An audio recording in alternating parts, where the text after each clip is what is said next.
Ang ginagawa ni President Marcos Sr. noon, pinakukulong ang kanyang mga kalaban sa politika. Ang pinakukulong ni President Marcos ngayon, puro political detractors. Inuna niya, Pastor Kibuloy. Sinunod niya, President Duterte.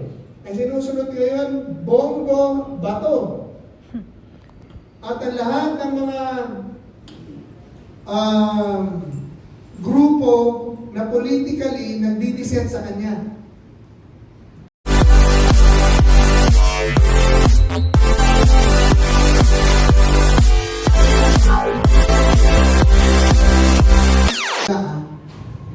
Hindi ako nagpa-prophesy din.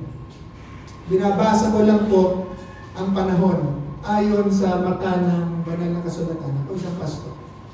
Si 40, the number 40 is a very significant number in the Bible. Significant yan. 40 years. 40 years in the wilderness. 40 years from the time na umalis ang mga Egyptians, ang Israel sa Egypt, papuntang Promised Land. 40 years. 40 days fasting si Jesus Christ. He came out powerful starting his ministry. 40 days bago humupa ang baha ni Noah. Then started a new world. 40 days bago umakyat ang Panginoon sa langit na mabuhay. Ascension, 40. Ibig sabihin po, 40 is a very significant number in the Bible. May ibig sabihin yan. Ang ibig sabihin po ng 40 years of judgment po yan, purging, 40 years. But on the 40th year is the year of freedom and the year of blessing, escape, kalayahan. 40 years of power, but suddenly 40 years, tapos na on the 40th year, tapos na ang parusa. From 1986 to 2026 is 40 years. 40 years ago, sinipa ng Pilipino ang matandang Marcos for corruption and abuse of authority. President Bongbong Marcos is being accused of corruption and abuse of authority. 40 years ago, 40 na ngayon. When President Marcos Sr. was ousted as president, he was 68 years old. President Bongbong Marcos is now 68 years old. Nung palitan si President Marcos Sr., ang pumalit sa kanya, isang babae. Ang nakapusturang pumalit na naman kay President Marcos Jr., babae.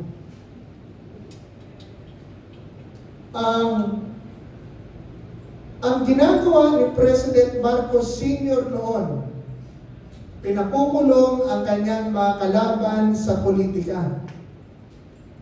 Maraming namatay na kanyang mga kalaban sa politika. Detractors.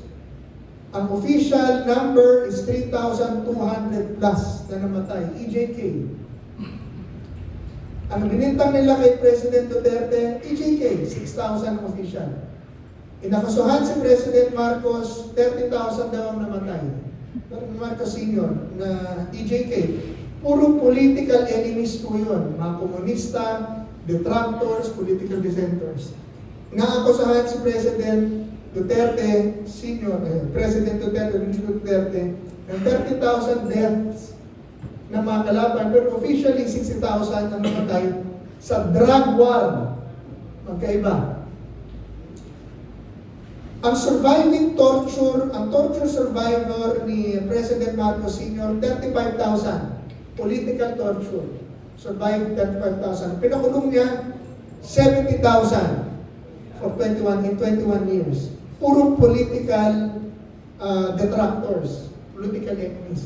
Si President Duterte ang pinakulong 160,000. Drugs. Ang namatay daw sa drug war, 6,500. Ang pinakukulong ni President Marcos ngayon, puro political detractors. Inuna niya, Pastor Kibuloy.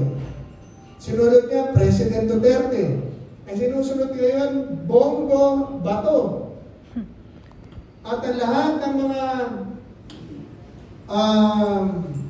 grupo na politically nagdidescend sa kanya. Parehong-pareho sila ng kanyang ginagawa ng kanyang ama. Sinasabi ko po, this cannot be a mere coincidence. This is history repeating itself. Yan ang gusto ko ipaalala at iparating kay Pangulong Marcos, na kayo po ay kinakatok na ng Diyos. Hindi po ito coincidence. This is God mirroring history sa'yo so that you will have the opportunity to not commit the same mistakes your father did. God gave you a chance to redeem your name. 40 years kayong pinarusahan sa isipan ng taong bayan na inakasahan ng pagnanakaw, pang-aabuso ng international community. And then ngayon, nagkaroon kayo ng pagkakataon, ibangon ang inyong pangalan. Kaya po, ang dapat inyong gawin ay huwag gawin lahat ng maling ginawa ng inyong ama. Maraming ginawang maganda ang inyong ama. Pero merong mali na huwag nyo dapat gawin. Gaya ng pagpapahuli, pagpapakulong ng mga tao na nagpoprotesto sa katiwalian at abuso. Gaya ng sobra-sobrang korupsyon sa gobyerno. Ngayon na tayo nakarinig ng 1.5 trillion pesos minaldas ng Kongreso sa flood control, hindi may paliwanag. Ngayon lang tayo nakarinig ng 8 billion pesos diniliver sa bahay ng Pangulo.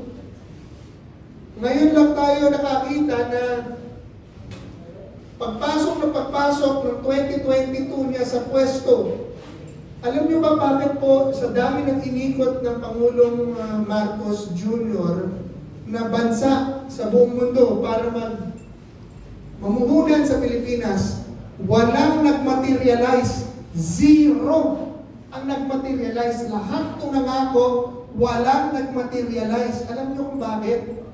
Dahil pagdating ng mga namumuhunan dito, maganda sana, he took off from a very good stage. Malaki ang tiwala ng mundo sa administrasyon ng Pilipinas paglabas ng Pangulong Duterte. Yun ang kanyang tinungtungan. It was a perfect stage for him to invite investments, to create more jobs for the Filipino, to put in more money for the Philippines. Ang problema, pagdating ng mga namumuhunan, ang nakita rito, wala palang sistema, puro korupsyon. Dahil yung mga pinakamalalaki at pinakamagagandang proyekto ng gobyerno ay ipinamahagi niya lang sa kanyang mga tycoons and cronies. Ipinamahagi niya lang sa kanyang mga political cronies, saka businessmen cronies. Ibig sabihin, wala palang sistema dito, palakasan lang. So, kanya-kanyang linya. Ibig sabihin, walang pinakamagandang services na ibibigay ko, pinakamurang services na pinabibigay ko. Ito ang sistema, dito ko mag-a-apply. Wala pa lang ganun. Ang kailangan mo lang pala rito sa Pilipinas, noong panahon na pumasok siya, sino ang contact mo? First Lady? Speaker? Yung kanyang mga malalaki sa cabinet members, walang sistema. So after 3 years, 2025 na ngayon, 26, after 4 years, walang nagmaterialize at puro corruption. Yun din ang ginawa ng kanyang ama noon, pinamahagi ang mga negosyo. Doon lang sa kanyang mga tao, matakit. Ang point ko ron, wala na nga nagpasok ng bagong pera. Yung mararami pang pera dito sa bansa, which is 1% of the population. Yung tycoons na pinakamaraming pera pa sa bansa. Imbis na magpasok ng pera para dumami ang trabaho, dumami ang negosyo, ang pinaghati-hatian pa, yung konting pera na lang na meron ng gobyerno. Eh wala talagang bagong trabaho na nalikha. Walang bagong negosyo mabubuksan. Kung sino may trabaho, kung sino may negosyo, yun na lang yun. Kaya walang asenso ang majority ng mga tao.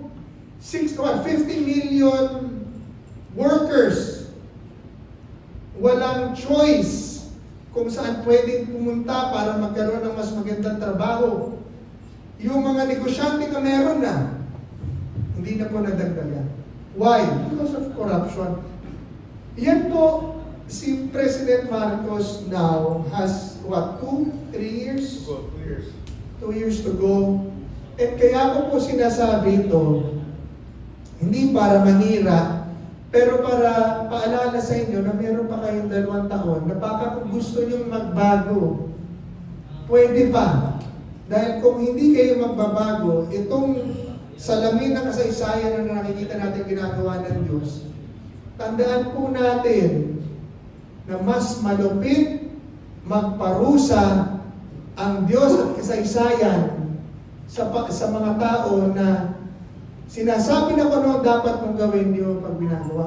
Kung nalupitan kayo sa ginawa ng Pilipino at ng Diyos sa inyo nung nakaraang administrasyon, mas malupit po ang balik nitong parusa dahil ito po ay inyong pangalawa ng pagkakataon.